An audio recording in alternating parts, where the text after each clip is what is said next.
We now present For the Record. This morning on For the Record, U.S. Representative Tom Tiffany was in the hearing room as the director of the FBI gave legislators an update on an assassination attempt on former President Trump. He shares what we know and the answers he's still looking for. Plus, former Congressman Reed Ribble talks lowering the temperature in our politics. But first, almost 50,000 Wisconsin Democrats voted uninstructed in the presidential primary in April. Now that the man they were protesting has been replaced as the Democratic nominee, will a new candidate shake things up on the issue of the war in Gaza? I'm Braden Ross. Will Keneally is off this week. This is For the Record. Biden is out and Harris is in. The Democratic Party appears to have settled on a new candidate for president this week. That candidate, Vice President Kamala Harris, sat down with Israeli Prime Minister Benjamin Netanyahu during his visit to Washington, D.C. Here's Harris after that conversation. What has happened in Gaza over the past 9 months is devastating. The images of dead children and desperate, hungry people fleeing for safety, sometimes displaced for the second, third, or fourth time. We cannot look away in the face of these tragedies. We cannot allow ourselves to become numb to the suffering, and I will not be silent. Now, the war in Gaza, of course, is a big issue for Democrats. You may remember more than 8% of Democratic Party voters chose the uninstructed option in Wisconsin's presidential primary as a protest vote against President Biden's handling of the crisis. One of those people was student organizer Dalia Saba. Dalia, thanks for joining me today. Thank you so much for having me, Braden. So we saw that clip of Kamala talking about this issue. Much different tone than we've seen from President Biden. Tell me your reaction to that. Do you feel like it's a different tone? Are we turning over a new leaf? I think she is taking a different tone, and I'm glad that at least in her statements she is acknowledging the horror of the situation. But it's important to recognize that this is a genocide that has been ongoing for 10 months now. The Lancet conservatively projected that over 186,000 people will be killed by the collective impacts of this genocide. And that was if we had a ceasefire a month ago. So we've heard a lot of talk about ceasefire. We've heard a lot about talk about the, quote, tragedy that's happening in Gaza. But the question is, what will Vice President Harris, if she is elected, do to stop this? You know, Biden himself, maybe he took a slightly different tone, but he has been talking about a ceasefire for at least 2 months now, if not more. And yet we have yet to see him use any meaningful levers of power to force the Israelis to agree to that.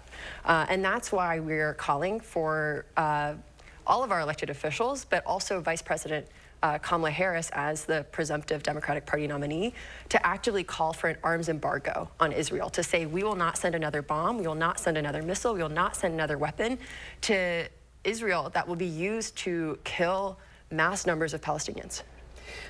We saw in that uninstructed vote, that was 50,000 people almost in Wisconsin. And for everyone at home, Biden only won by 20,000 votes in 2020. So this is a big deal for him. And it's not just in Wisconsin as well. Other states also had high numbers coming out to vote in that protest vote.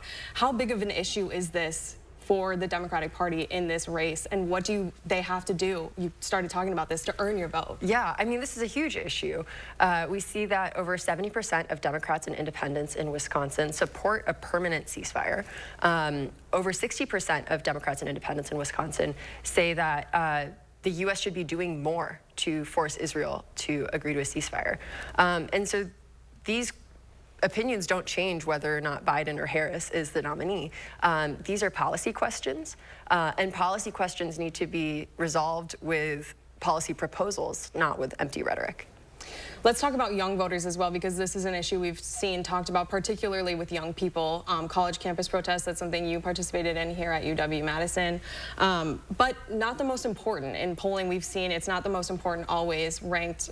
When young people are asked to rank, they often put things like healthcare, the economy ahead of it. But we've also seen, you know, Vice President Harris in her new campaign try to appeal to younger voters. We've seen the Brat Summer, the coconut tree memes. As a member of Gen Z, is that something that's going to work for you? Do you think like that appeal to younger voters is something that she has that Biden didn't have? I think we're seeing a lot of buzz right now, but the election is months away. And I think, you know, Gen Z loves their memes, but when it comes down to it, we have been horrified as a generation by the genocide ongoing in Gaza that's happening on our tax dollars.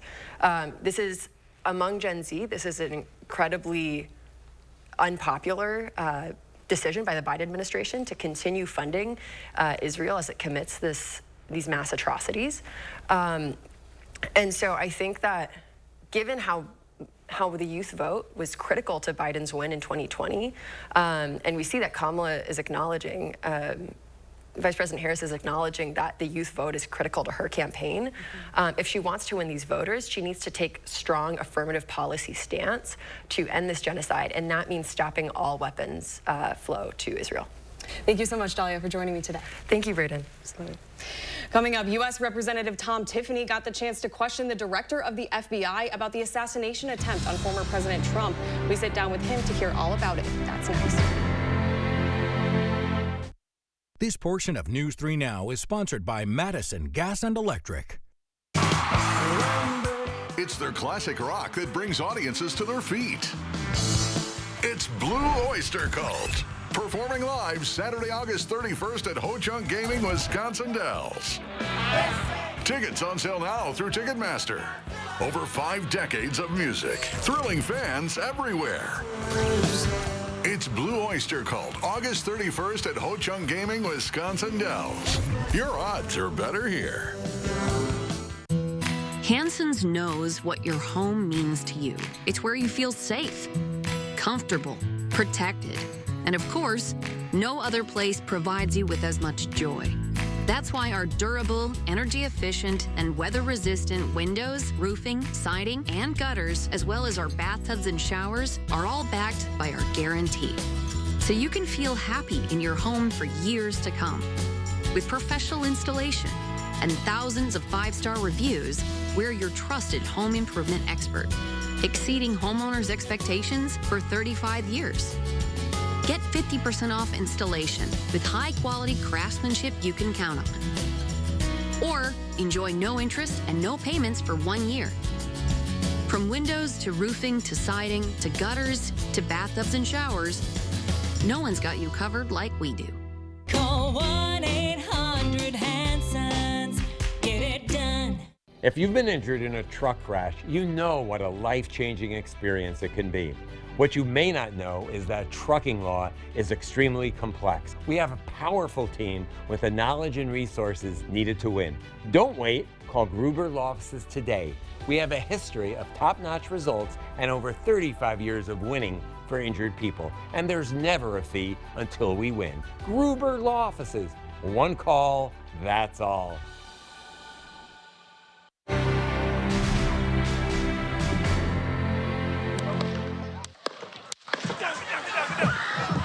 It's now been 2 weeks since that shocking moment on a stage in Pennsylvania, the nation watching as a former American president was nearly assassinated at a campaign rally. Since then, we've seen growing calls for accountability from the Secret Service and the FBI, who are currently investigating the incident. This week, FBI Director Christopher Wray sat before members of the House Judiciary Committee to answer questions about the assassination attempt and the ongoing investigation. One of those lawmakers was U.S. Representative Tom Tiffany of Wisconsin. He joins us now. Now, I'll be the first to say there's always a caution after an event like this to not rush to conclusions. Often the initial information that comes out is incorrect or incomplete, but it's been 2 weeks now. So what do we know now about what happened on July 13th, and what are the questions that you still want answered?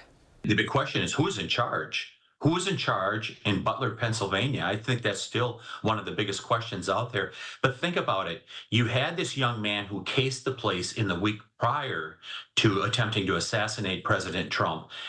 He was there the morning of, the afternoon of, and no one is raising red flags. And then when you have private citizens that are saying, hey, there's a guy with a gun up on this roof, and there's no action taken, at a minimum saying, hey, President Trump, we're going to hold off on sending you to the stage. We've got to make sure that everything's okay. None of that happened. It was a massive failure by the Secret Service. And we also saw the director of the Secret Service testify before Congress this week. She actually stepped down after that hearing. Do you think that's a good thing? Are you concerned about your safety, the safety of our top leaders in the U.S. right now? I don't feel unsafe, but if I'm a presidential candidate, think about it. Secretary Mayorkas, head of the Department of Homeland Security, he denied coverage for Robert F. Kennedy Jr. And then the day after the shooting, he gives him Secret Service coverage. I mean, this is really a failure up and down of the administration, but also of these of the agencies that are meant to protect the safety and security of like presidents and presidential candidates. I mean, there needs to be at this point, I think there really needs to be a thorough house cleaning out in Washington, D.C. I mean, there's a lot of good rank and file people, FBI, Secret Service, and all the rest, but the leadership has failed the American people at this point. And you got the chance to ask Director Wray some questions yourself in this hearing. You asked him about the border, about foreign terrorism. Obviously, right now, we don't have any evidence that this attempted assassin had anything to do with any other countries. Why did you feel the need to ask him about that? I think it was about a year ago when Director Wray came before the Judiciary Committee. I asked him about the southern border, and he said this is a very, very serious problem. And I did it as a follow-up at this hearing this week. I said, have things improved? And he basically said, no, they have not improved. The other thing that I asked him about is there's a questionnaire going around the FBI. It's called the Trump questionnaire. And they're asking questions to find out whether agents or potential agents, do they have leanings of support of President Trump or opposing COVID-19? It turns out this question is going on in there. The FBI director said that that is unacceptable to have that type of thing going on in the FBI.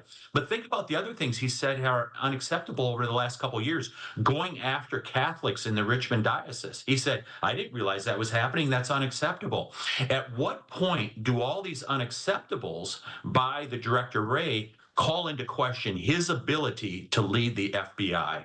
Right, and I believe his answer to that was that that survey was not sanctioned by the FBI. Does that still concern you? It doesn't matter whether it's in-house staff or it's a private contractor. Sounds like it might have been an outside contractor. It doesn't matter.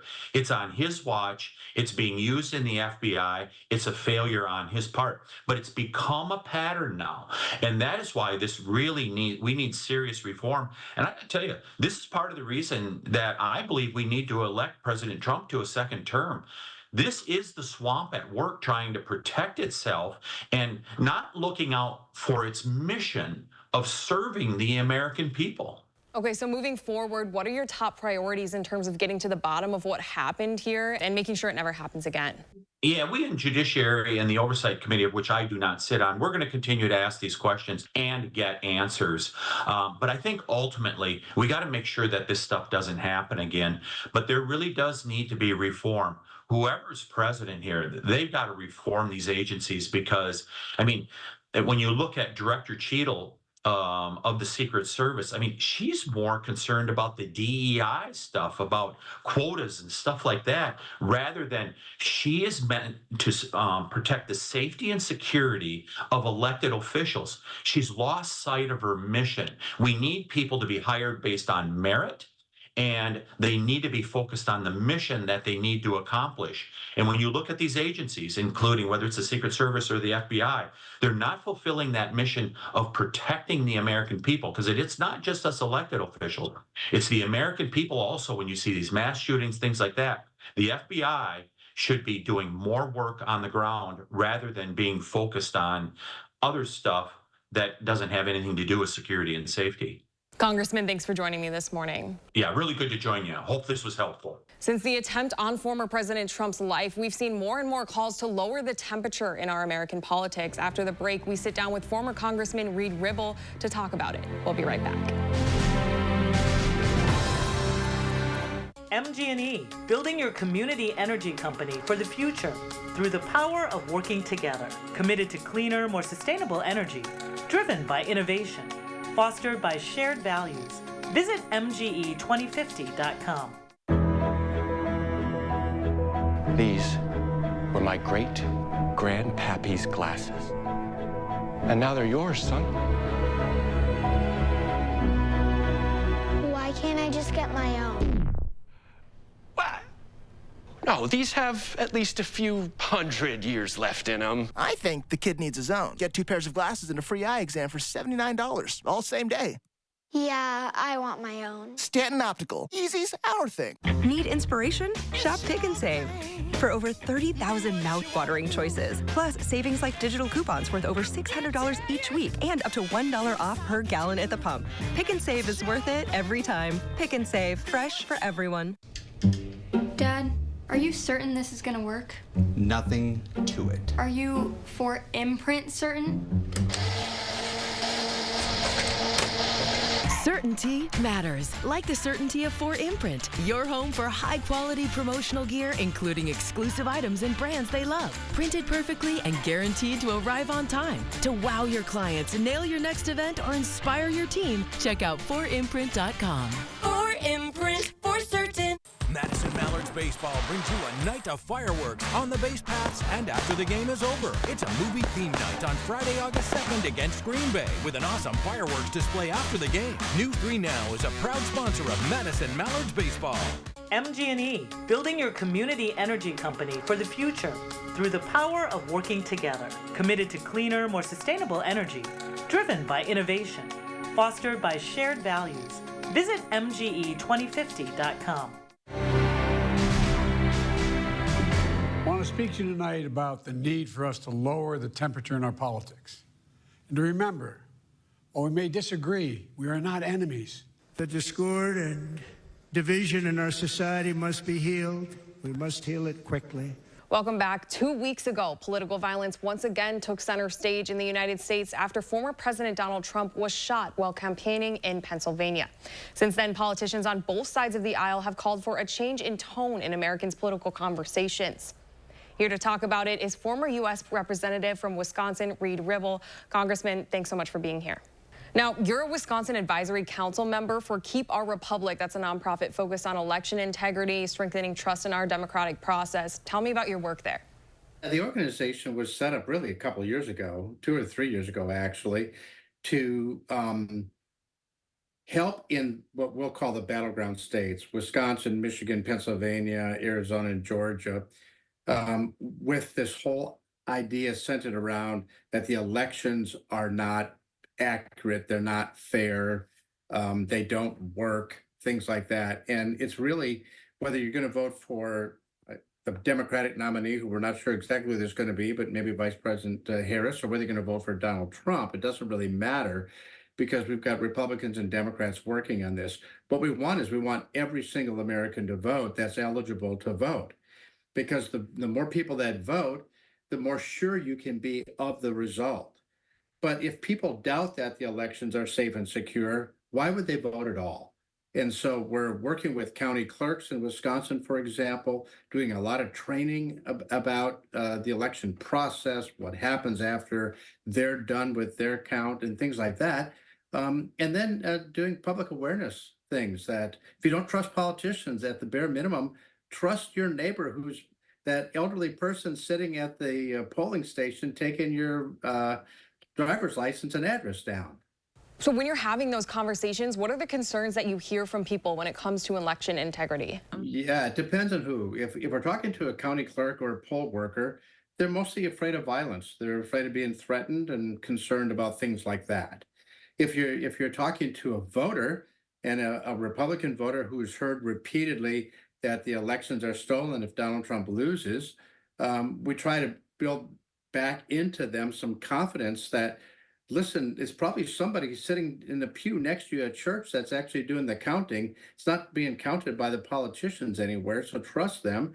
And then if it's a voter that really does trust the elections, we try to engage them to talk with their friends and neighbors and encourage them to vote and encourage them that the elections will be counted accurately. Okay, so let's talk about 2024. If Trump loses, are you concerned about election denial becoming a real issue for us again? I am. I mean, former President Trump has said repeatedly that if he loses, it's because the election was rigged. This is the exact same language that he used in 2020. And so you certainly would have to question whether or not citizens who really believe that the elections are rigged will act out in the way that they acted out on January 6th. There is one difference, though, that gives me some confidence, Braden, and that is that this year we don't have a lot of these extra rules that are put in place because of COVID. If you remember back in 2020, we're right in the throes of COVID. We wanted people to feel safe to vote, but a lot of people didn't feel safe even going outside their homes. And so a lot of those rules have gone away, and we're back to a more normal circumstance. And so we're hopeful that because of that, people will have more trust and confidence in the election already. Democrats say election denial and Trump's tone is what's driving this division. Republicans have called out Democrats for their rhetoric about how another Trump presidency could bring an end to democracy. Who's at fault here? Is this all of us? Generally speaking, this is a societal problem. And this is not new to America. I mean, I'm in my late 60s, and so I remember my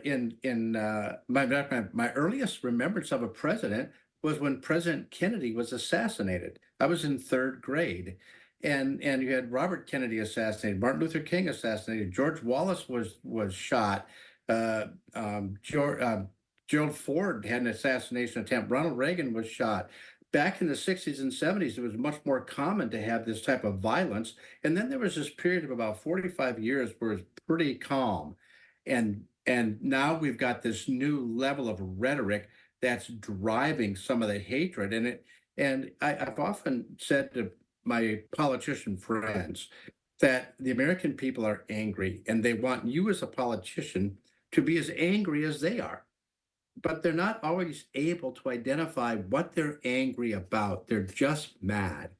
And that's a really dangerous place to start. And so I think we collectively as Americans have to start viewing each other as fellow citizens whose viewpoints are worthy of hearing out, even though we might disagree. How much of this is up to us and how much of it is up to our politicians? I think it starts with the politicians. Because if they actually start treating each other decently and start respecting each other, you'll see the temperature go down. That's what leaders do. What leaders shouldn't be doing is dialing that up. So you do have a lot from the Democrat side talking about if Trump wins, democracy is over. And if you have on the Republican side that if the Democrats win, then the country's going to fall apart and World War III is going to break out. Donald Trump just said that last Friday. And so that type of language starts to inflame people. And the further to the political perimeters people are, the more embedded in the base of their parties they are. They believe that rhetoric. And we need that more bright, shining star type of language talking, that America's the shining city on the hill that is more aspirational and inspirational rather than fear-mongering. And of course, we've heard both Trump and Biden say they'll work on lowering the temperature. Did you watch the RNC? Did you hear that message from Trump and the other speakers at the RNC?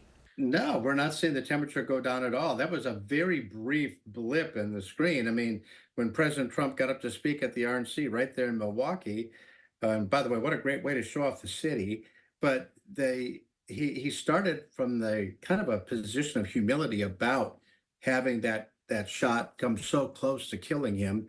And I thought, boy, if he would just stay in this zone, he would be fine. But he stayed there for about 15, 20 minutes, and then off he went on kind of his grievance campaign about virtually everything he's mad about. And so that didn't really help. And in fairness, Vice President Harris also needs to take that rhetoric down a little bit. And there's a fair amount of agreement between the two. Quite frankly, they agree on let's impose a bunch of tariffs on the American people and raise the taxes that way. They both agree on that. They're both kind of anti-free market candidates. And so they have philosophies that are very, very similar. And maybe they should work for finding common ground and seeing if they could peel off some voters from the other side based on those policies rather than demagoguery. Yeah, I mean, if an assassination attempt like this doesn't do it, what do you think will make them lower the temperature? I don't think they will lower the temperature because they believe that it works. And yet it didn't work in 2020. It didn't work. But you want to know when it did work for the most part? Was in 2022 at the midterms. And so the two presidential candidates were out of it, and local members of the U.S. House of Representatives and state assemblies and state senates, they actually had to talk about issues to try to win the race. And so we know that elections can be free and fair and work and accepted when that rhetoric is toned down. And so we need to see more of that and less of the alternative. Congressman Ribble, thanks so much for being here. We'll be right back after this.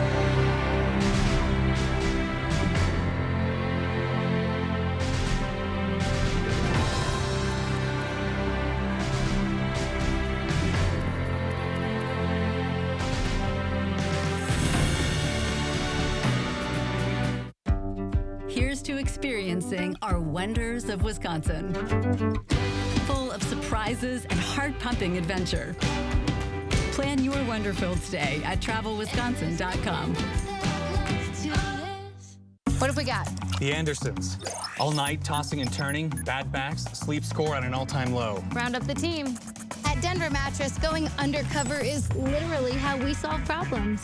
And when we find sleepers waking up with aches and pains, we turn to the Tempur-Pedic Adapt, designed for ultimate pressure relief that uniquely adapts to your body's pressure points. The Tempur-Adapt features innovative technology, so you get deep, undisturbed rest all night long. Denver Mattress, the easiest way to get the right Tempur-Pedic. Join Dane Dances for their 25th anniversary celebration of free music and dancing.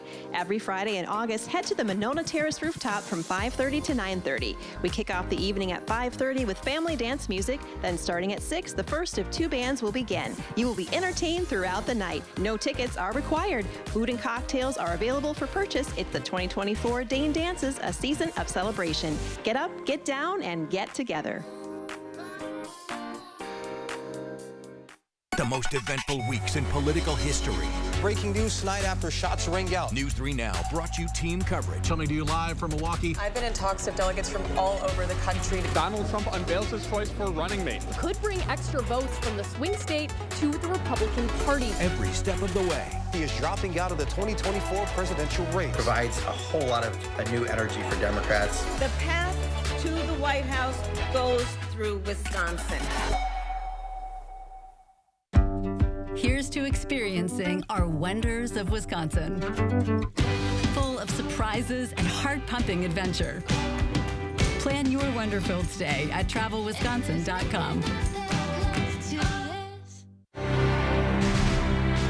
Welcome back. We're only about 3 weeks out now from when Democrats from across the country gather in Chicago to nominate their presidential nominee. It looks like that'll be Vice President Kamala Harris. The News 3 Now team will be in the Windy City all week as Democrats convene, bringing you local team coverage on what you need to know about the Democratic National Convention. That does it for us this week on For the Record. I'm Braden Ross. Thanks for joining us.